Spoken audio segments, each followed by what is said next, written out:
اللہ کے پاک پیغمبر فرماتے ہیں اس کا سونا بھی عبادت ہے، اور روزے دار جب روزہ رکھ کے خاموشی اختیار کر لیتا ہے، اپنے منہ سے کوئی زبان نہیں نکالتا ہے، اس کا خاموش رہنا بھی فرشتے تسبیح میں لکھتے ہیں۔ سبحان اللہ۔ وہ ذکر نہیں کر رہا ہوتا ہے، وہ تسبیح نہیں پڑھ رہا ہوتا ہے، وہ خاموش بیٹھا ہوا ہے، اس کا خاموش رہنا بھی ذکر و اذکار میں لکھا جائے گا، اس کا خاموش رہنا بھی تسبیح میں لکھا جائے گا۔ اور حدیث میں آتا ہے نبی پاک صلی اللہ علیہ وسلم نے فرمایا، اب میں 2-3 ضروری باتیں عرض کر کے بات کو ختم کرنے لگا ہوں، اور انشاءاللہ رمضان المبارک کا پورا مہینہ وقتاً فوقتاً وہ مسائل، وہ معاملات، وہ اذکار جو ہمارے اس پورے 30 دنوں میں ہم نے بجا آوری جن کی کرنی ہے، ان کی طرف آپ کی توجہ مبذول کرائی جائے گی۔ افطار کے وقت اللہ رب العالمین کے پاک پیغمبر نے فرمایا دعاؤں کی قبولیت، الصائم حتی یفطر، کہ روزے دار جب افطاری کے وقت اللہ کی بارگاہ میں دعا مانگتا ہے، فرمایا اس کی دعا رد نہیں ہوتی، اس کی دعا قبول ہوتی ہے افطاری کے وقت۔ مختلف روایات ہیں، 60,000 لوگوں کو ہر افطاری کے وقت جہنمیوں کو جہنم سے آزاد کیا جاتا ہے، جنت میں داخل کیا جاتا ہے۔ اور جب آخری افطاری ہوتی ہے، اس ایک آخری افطاری میں پورے 29 دنوں میں جتنے جہنمیوں کو جہنم سے نکال کر جنت میں اللہ نے داخل کیا ہوتا ہے، آخری ایک افطاری میں 29 دنوں کے برابر اللہ جہنمیوں کو جہنم سے نکال کر جنت میں داخل فرماتے ہیں۔ اور یہی وہ رمضان المبارک کا مہینہ ہے میرے مسلمان بھائیوں، کہ اللہ نے جنت کے 8 دروازے کھولے ہوئے، کوئی دروازہ جنت کا بند نہیں ہے، پورا مہینہ یہ جنت کے 8 دروازے کھلے رہیں گے۔ اب میرا اور آپ کا جی چاہے اللہ کو راضی کر کے جس دروازے سے چاہے ہم جنت میں داخل ہو سکتے ہیں، اور اللہ نے جہنم کے سارے دروازوں کو بند کیا ہوا، کوئی جہنم کا دروازہ اس وقت نہیں کھلا ہوا ہے، سارے جہنم کے دروازے بند ہیں، اور جہنم کی طرف لے جانے والا وہ شیطان، وہ ابلیس، وہ مردود، اللہ نے اس کو لوہے کے زنجیروں میں جکڑ کر جہنم کی وادی میں بند کیا۔ شیطان جہنم کی وادی میں بند کیا ہوا، اللہ نے جہنم کو تالے لگے ہوئے، جنت کے دروازے کھلے ہوئے۔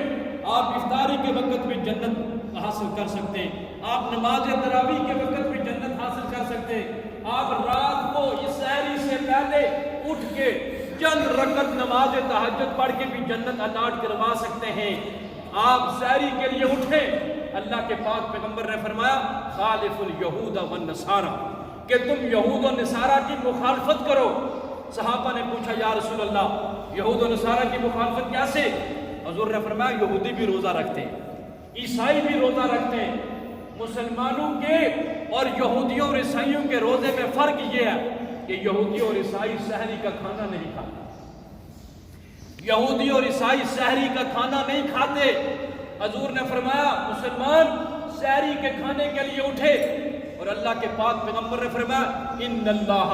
وملائکتہ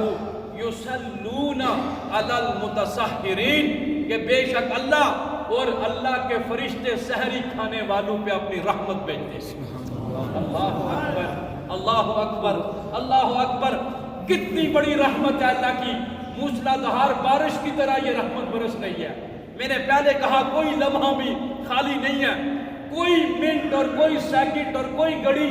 خالی نہیں ہے کہ جب اللہ کی رحمت آسمان دنیا والوں کی طرح متوجہ نہ ہوتی ہو۔ افطاری کے وقت، تراویح کے وقت، تہجد کے وقت، سحری کے وقت۔ اب ایک قرآن کی آیت ہے ان اللہ وملائکتہ یصلون علی النبی یا ایھا الذین آمنوا صلوا علیہ وسلموا تسلیما، کہ بے شک اللہ اور اللہ کے فرشتے حضور پر رحمت بھیجتے ہیں۔ ایمان والو تم بھی حضور پر درود بھیجو، یہ اللہ کی طرف سے، یہ تمہاری طرف سے، اللہ کی طرف سے حضور پر رحمت ہوگی۔ اب آپ خود ہی اندازہ فرماؤ مسلمانوں، اندازہ فرماؤ جو رحمت پورا سال نبی رحمت صلی اللہ علیہ وسلم کے روزہ اطہر کے اوپر برستی ہے۔ توجہ کرنا، بڑی قیمتی بات کہنے لگا ہوں، جو رحمت پورا سال میرے نبی کے روزے کے اوپر برستی ہے،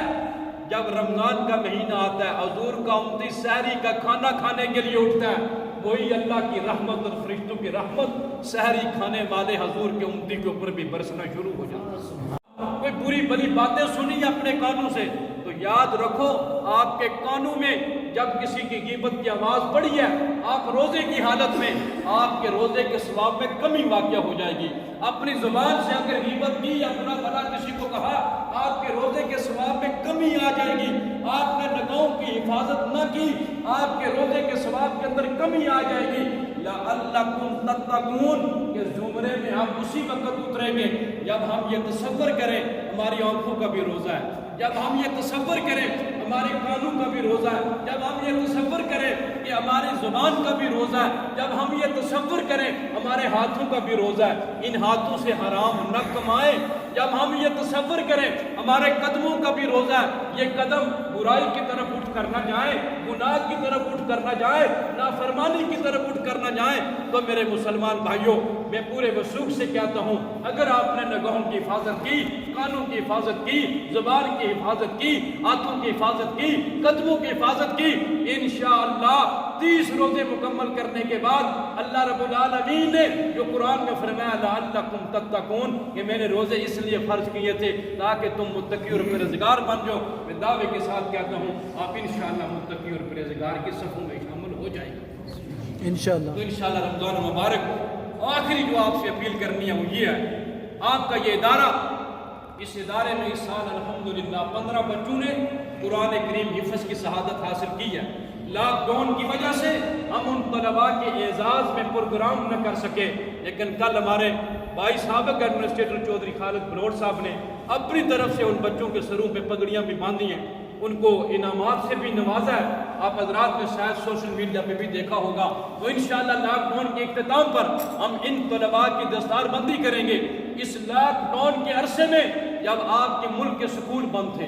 آپ کے ملک کی یونیورسٹیاں بند تھیں، آپ کے ملک کے کالج بند تھے، آپ کے ملک کے تمام ادارے بند تھے، الحمدللہ آپ کے اس ملک میں بسنے والے علماء کرام نے، قرائے کرام نے، حفاظ کرام نے اپنے مدارس کو بند نہیں کیا، اور اس لاک ڈاؤن کے عرصے میں آپ کے اس چھوٹے سے شہر کے اس چھوٹے سے ادارے سے 15 قرآن کریم کے حافظ تیار ہوئے ہیں۔ الحمدللہ علماء اپنی ذمہ داریاں پوری کر رہے ہیں۔ اگر کسی کو اس میں کوئی شک اور شبہ ہے، علماء کے اندر آپ کوئی کمی دیکھتے ہیں، آپ مجھ سے سوال کریں، میں آپ کو مطمئن کروں گا۔ میں آپ سے صرف ایک سوال کرنے لگا ہوں، آپ مجھے بتائیں کسی مسجد کے متولی نے اگر آ کے کسی مدرسے میں یہ شکایت کی ہو کہ مجھے مسجد میں تراویح کی نماز پڑھانے کے لیے حافظ قرآن میسر نہیں ہے، اور مولویوں تم نے کیا کیا، ہمیں حافظ نہیں دے سکتے ہو؟